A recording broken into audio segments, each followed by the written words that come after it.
Hey everyone, welcome back to my channel. Let's discuss another obscure movie because it seems like I'm hellbent on not making this a successful channel. Loser! You're a loser! Are you feeling sorry for yourself? Well, you should be, because you are dirt! Let's talk about The Longest Week. Jumping forward, Chapter 3, Chapter 4. This is a movie that was not on my radar whatsoever. I don't prefer romantic comedies because they are so overdone and they have the same formula. Generic boy meets quirky girl, Hey there, girlie. How you doing? Sweating like a pig, actually, and yourself? Now there's a way to get a guy's attention, huh? My mission in life. But obviously I struck your fancy, so you see it worked. The world makes sense again. both hate each other,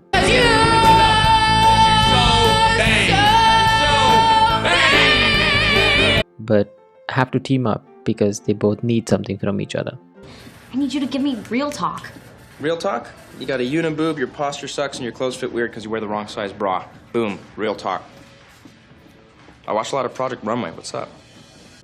After which they fall for each other.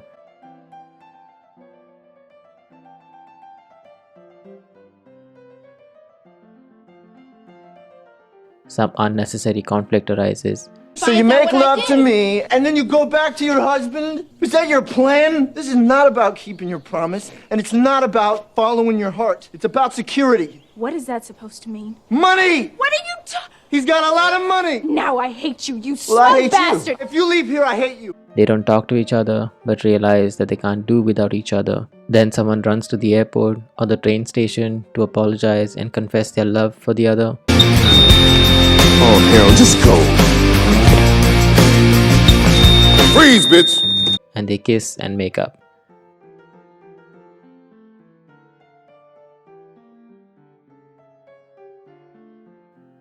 Yeah, that's not for me. Let's preface this movie, shall we? Conrad Valmont is an affluent 40-year-old living in the Valmont Hotel who grew up with a silver spoon in his mouth. He has no job and has no worries. One day, his parents, who have abandoned him and have been on vacation for the last 30 years, decide to divorce and cut off Conrad's allowance and his residency into the Valmont Hotel. Having no place to go and becoming poor literally overnight, he decides to live with his friend Dylan for a while. Whilst on the subway one day, he gazes upon a beautiful female who he falls in love with almost instantly, only to find out that that is the same girl that Dylan, his friend, is dating. The story unfolds from there on. When it comes to the unique selling point of this movie, what sets it apart is the way the movie is shot. It's not overdone, there are no grand gestures. This movie is about subtlety. It almost looks like a Wes Anderson film, and I would not be surprised if it was. There are a lot of wide-angle shots, static shots, and a lot of wide moving shots.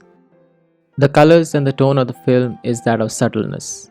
Dull but not grey, calm but not boring. The emotion is portrayed mostly by expressions.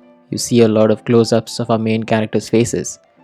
The aesthetic that they're going for is that of classic French culture, the one that you find in old school novels, even though this movie is set in New York sometime in the 50s or the 60s. I believe that this movie was set up like reading a novel of sorts. There is a lot of narration in the movie, which I did not mind, as the narrator does a very good job whilst providing exposition to not make it boring. And they don't just provide you exposition in terms of words, they also show you the exposition, along with a nice upscale, rich people sounding, soothing classical music to further the plot. The narrator also provides an insight into the character's emotions and feelings, and that is also backed by showing said emotion. When it comes to the characters, this is not a movie that an average Joe or Jane can relate to, since it is about the lives and problems of affluent, snooty, trust fund, New York adult babies, and I think it was a conscious decision on the writer's part. They made it a point to show you that these characters are rich, vain, selfish, and full of themselves, and aren't afraid to let you know it.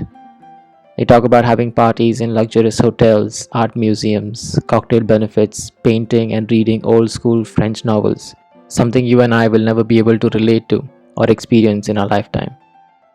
You're not supposed to relate or identify with these characters, You're just supposed to observe them and their rich people problems and find it humorous.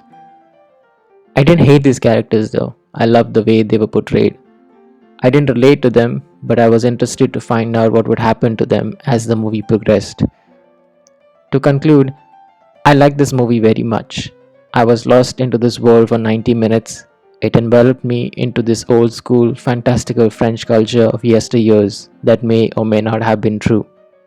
If you like my interpretation of this movie and haven't watched it yet, put this on your list. And with that said, I will see you all in another video. Bye bye.